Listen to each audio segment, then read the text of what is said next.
Now we are speaking about parameterized constructor. I told you constructor is a function that is used to initialize objects of class. Means in class objects will be there. The task of giving values to the objects we call it as a constructor. Students, every function had a header. So the function header is like this: return type, function name and argument list. If arguments or parameters are there, that we call it as a parameterized constructor. It is a repeatedly asked 5-mark question. Come to the second point. It is used to initialize. If you see the previous type of constructor, default constructor, there are two disadvantages. The second disadvantage is if you want to give different values to different objects, it is not possible. The disadvantage of default constructor is overcome with parameterized constructor, students. So the parameterized constructors are also invoked. Invoking means calling. Every function should be called, then only it will be executed.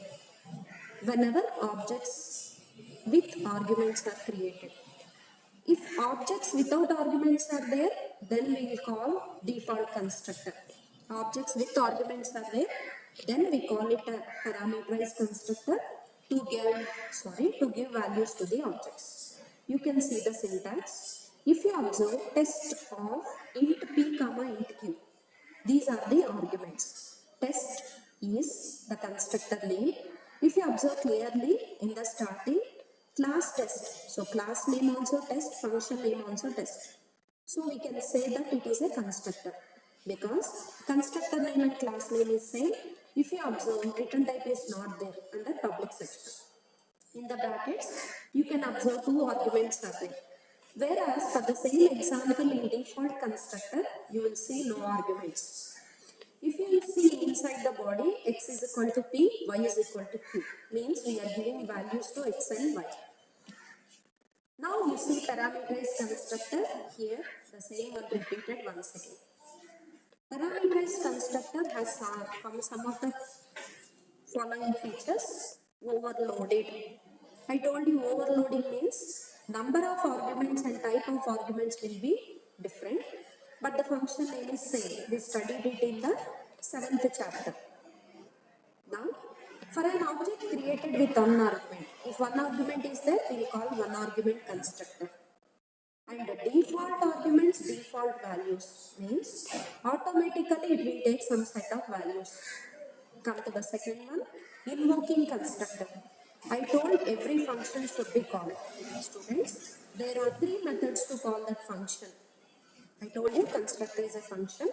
To call parameterized constructor, we are using 3 methods. Implicit call, explicit call, initialization at the time of declaration with equal to operator. Now you can see clearly explicit call. So if you observe here, in explicit call, observe the syntax. One second. Observe the syntax. Class name followed by object name followed by equal to followed by class name followed by argument list and semicolon. See the example. Under class name num is there.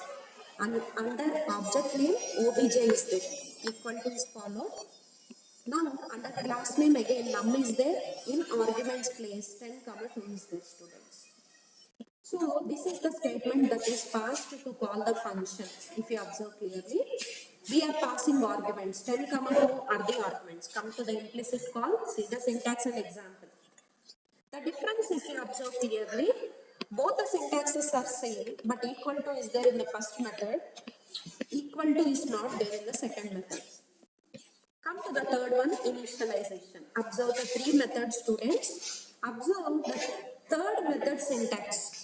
The first and the third method syntax is same until left hand side, but right hand side value will come. Only one value will be there because we are copying already existing value. Thank you.